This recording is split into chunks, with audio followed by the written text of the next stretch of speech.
राम मंदिर के गर्भगृह में रामलला की पहली तस्वीर आई सामने। टीवी 9 भारतवर्ष ने सबसे पहले दुनिया को दिखाई रामलला की तस्वीर। गर्भगृह में रामलला की श्यामवर्णी मूर्ति विराजमान। कमल दल पर बाल स्वरूप की खड़ी प्रतिमा को किया गया स्थापित। राम मंदिर के गर्भगृह में विराजमान रामलला की मूर्ति 51 इंच ऊंची और 200 किलो वजनी है। अरुण योगीराज ने बनाई है मूर्ति। अयोध्या में 20 जनवरी से बाहरी लोगों की एंट्री बैन। अयोध्या वासियों के लिए जारी होगा पहचान पत्र। प्राण प्रतिष्ठा के बाद मंदिर में रखी जाएगी भगवान राम की चरण पादुकाएं। सोने और चांदी से बनाई गई हैं पादुकाएं। 22 जनवरी को पीएम मोदी के दौरे के पहले यूपी सीएम योगी आदित्यनाथ आज अयोध्या में तैयारियों का लेंगे जायजा। अयोध्या को दुल्हन की तरह सजाया जा रहा है। देश भर से रामनगरी पहुंचे कलाकार दीवारों पर बना रहे तस्वीर। राम सेवक फोरम में भगवान राम की लीला दर्शाने वाली 500 से अधिक मूर्तियां तैयार। राम कथा कुंज कॉरिडोर में लगाई जाएंगी मूर्ति। सरयू में सौर ऊर्जा से चलने वाली बोट का हुआ ट्रायल। सोलर बोट में एक बार में 20 से ज्यादा लोग कर सकते हैं यात्रा। अयोध्या आने वाले श्रद्धालुओं के लिए नगर निगम ने बनाया आश्रय स्थल। रामचरितमानस की थीम पर बनाया गया आश्रय स्थल। देश भर के रेलवे स्टेशन पर होगा प्राण प्रतिष्ठा समारोह का लाइव प्रसारण। 9000 स्क्रीन पर प्राण प्रतिष्ठा का दर्शन कराएगा रेलवे। रामलला की प्राण प्रतिष्ठा को लेकर सिख समुदाय का आज से अयोध्या के ब्रह्मकुट गुरुद्वारा में अखंड पाठ 21 जनवरी तक चलेगा ये पाठ। श्री राम जन्मभूमि मंदिर पर पीएम मोदी ने स्मारक डाक टिकट को जारी किया। कहा, डाक टिकट कागज का टुकड़ा नहीं, ऐतिहासिक संग्रह। 22 जनवरी को रामलला की प्राण प्रतिष्ठा पर केंद्र सरकार ने अपने सभी दफ्तरों में आधे दिन की छुट्टी का ऐलान किया। प्राण प्रतिष्ठा के दिन ओडिशा सरकार ने आधे दिन की छुट्टी का ऐलान किया। 22 जनवरी को दोपहर 2:30 बजे तक सरकारी दफ्तर रहेंगे बंद। 22 जनवरी को यूपी, एमपी, हरियाणा में सरकारी दफ्तरों में रहेगी छुट्टी। छत्तीसगढ़ और राजस्थान सरकार ने भी छुट्टी का ऐलान किया। 22 जनवरी की छुट्टी पर ओवैसी ने उठाए सवाल। कहा, बीजेपी सरकार ने ईद मिलाद उन नबी की छुट्टी को रद्द किया। प्राण प्रतिष्ठा को लेकर जबलपुर में छात्राओं की अनोखी पहल। मानव श्रृंखला से बनाई भगवान राम की आकृति।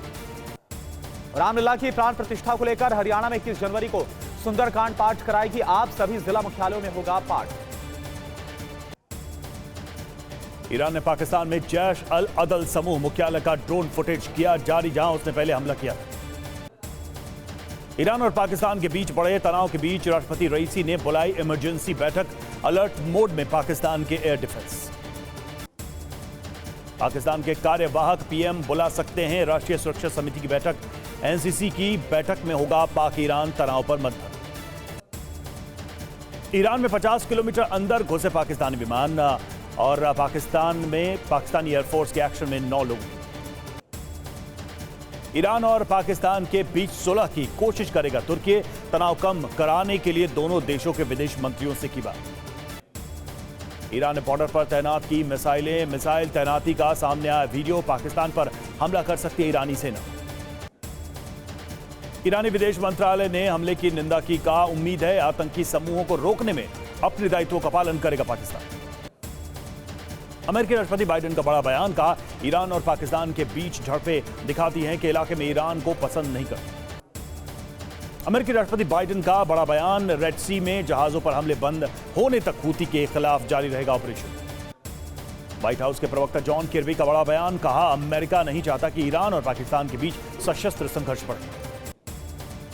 ईरान पर इजरायल के सीधे हमले पर बोले पीएम नेतन्याहू, कौन कहता है कि हम ईरान पर हमला नहीं कर रहे, हम ईरान पर हमला कर रहे हैं। अयोध्या में प्राण प्रतिष्ठा से पहले बड़ी साजिश को नाकाम किया गया। यूपी एटीएस ने अशडल्ला गैंग के 3 संदिग्धों को हिरासत में लिया। संदिग्धों के पकड़े जाने पर यूपी के DG law and order Prashant Kumar का बयान। कहा कि संदिग्धों का आतंकी संगठन से नहीं है संबंध। पीएम मोदी आज से महाराष्ट्र, कर्नाटक और तमिलनाडु के दौरे पर सोलापुर में विकास परियोजनाओं का उद्घाटन करेंगे। पीएम मोदी आज बेंगलुरु में Boeing India engineering and technology centre और चेन्नई में खेलो इंडिया यूथ गेम्स की शुरुआत करेंगे। कल तमिलनाडु के रंगनाथ स्वामी मंदिर जाएंगे पीएम मोदी। रामेश्वर के अरु मिलगुब्बा रामनाथ स्वामी मंदिर में भी पूजा अर्चना करेंगे। पीएम मोदी कंबा रामायण के छंदों का पाठ और संस्कृत, अवधी, कश्मीरी, असमिया, बंगाली और गुजराती में रामायण की प्रस्तुति सुनेंगे। प्राण प्रतिष्ठा के न्योते पर दिग्विजय सिंह का बड़ा बयान। कहा कि दर्शन के लिए न्यौते की जरूरत नहीं, मंदिर बनने के बाद जाऊंगा अयोध्या। रक्षा मंत्री राजनाथ सिंह ने रोम रोम में राम पुस्तक का किया विमोचन। कहा, राजनीतिक जीवन में पीएम मोदी जैसा साधक नहीं देखा। कार सेवकों पर गोली चलाने के मामले पर शिवपाल यादव का बयान। कहा कि संविधान की रक्षा के लिए कार सेवकों पर चलवाई गई थी गोली। शिवपाल यादव ने कहा कि कार सेवकों ने कोर्ट के आदेश का उल्लंघन किया था, कोर्ट के आदेश का पालन करवाने के लिए चलवाई गई थी गोली। प्राण प्रतिष्ठा को लेकर समाजवादी पार्टी के सांसद एसटी हसन का बीजेपी पर निशाना। कहा, धार्मिक ब्लैकमेल करके वोट लेना चाहती है बीजेपी। 22 जनवरी को सरकारी दफ्तरों में अवकाश पर एसपी ने उठाए सवाल। कहा, देश में अब कानून नहीं, हंटर का राज चल रहा है। प्राण प्रतिष्ठा पर कांग्रेस नेता अधीर रंजन का बीजेपी पर निशाना। कहा, बीजेपी रामराज की धज्जियां उड़ा रही है। अधीर रंजन चौधरी ने कहा कि हिंदू धर्म के साथ खिलवाड़ कर रही है बीजेपी। हिंदू धर्म समुद्र जैसा है, इसे समुद्र ही रहने दें। अमेरिका और ब्रिटेन ने लाल सागर में हूती विद्रोहियों पर किया हमला। सना से लेकर सादा तक रात भर की बमबारी। अमेरिका और ब्रिटेन की एयर स्ट्राइक में यमन का आसमान लाल हो गया। हूती विद्रोहियों का सैन्य बेस पूरी तरह से तबाह। अमेरिकी डिस्ट्रॉयर से बॉम्बर्स ने भरी उड़ान और यूएस बॉम्बर्स के निशाने पर रहे पश्चिमी यमन के कई शहर। लाल सागर से समुद्री जहाजों के मार्ग बदलने से ईंधन भरने का पैटर्न बदला। दक्षिण अफ्रीका से लेकर कैनरी द्वीप तक बंकर ईंधन की बड़ी मांग। हमास ने उत्तरी गाजा में इजरायली बलों के खिलाफ हमले की घोषणा की। गाजा शहर के अल तुफा जिले में इजरायली टैंक को निशाना बनाया। नेतन्याहू का फिलिस्तीनियों को लेकर बड़ा बयान। कहा, इजरायल को भविष्य में नदी से समुद्र तक पूरे इलाके को नियंत्रित करना होगा। वडोदरा के हरनी झील में हुए नाव हादसे में अभी तक 16 लोगों की मौत। पुलिस ने 5 आरोपियों के खिलाफ एफआईआर दर्ज की। पुलिस ने नाव हादसे के 2 आरोपियों को किया है गिरफ्तार। मृतकों के परिवार वालों को 2 लाख और घायलों को 50,000 की आर्थिक मदद का ऐलान किया गया। सीएम भूपेंद्र पटेल ने नाव हादसे की मजिस्ट्रियल जांच के आदेश दिए। कलेक्टर को 10 दिन में जांच रिपोर्ट सौंपने का आदेश। बिल्किस बानो केस के 3 दोषियों के सरेंडर की तारीख बढ़ाने की मांग वाली याचिका पर सुप्रीम कोर्ट आज सुनवाई करेगा। 3 दोषियों ने सुप्रीम कोर्ट से सरेंडर का वक्त 4 हफ्ते बढ़ाने की मांग की। 11 दोषियों को 2 हफ्ते में सरेंडर करने का आदेश दिया गया था।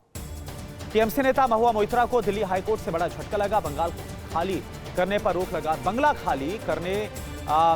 पर रोक लगाने की याचिका हाईकोर्ट ने खारिज की। Delhi Waqf board money laundering के मामले में आज आएगा फैसला। आप विधायक अमानतुल्लाह खान पर ईडी ने लगाया गड़बड़ी का आरोप। एक राष्ट्र एक चुनाव को लेकर परामर्श प्रक्रिया जारी है। पूर्व जज सीसी, नागरिकों और राजनीतिक दलों ने कमेटी को दिए सुझाव। दावोस में विदेश मंत्री एस जयशंकर से मालदीव के विदेश मंत्री ने की मुलाकात। भारतीय सैनिकों को वापस बुलाने पर बात की। प्राइवेट कोचिंग सेंटर्स को लेकर केंद्र सरकार का बड़ा फैसला। 16 साल से कम उम्र के छात्रों के एडमिशन देने पर रोक लगाई गई।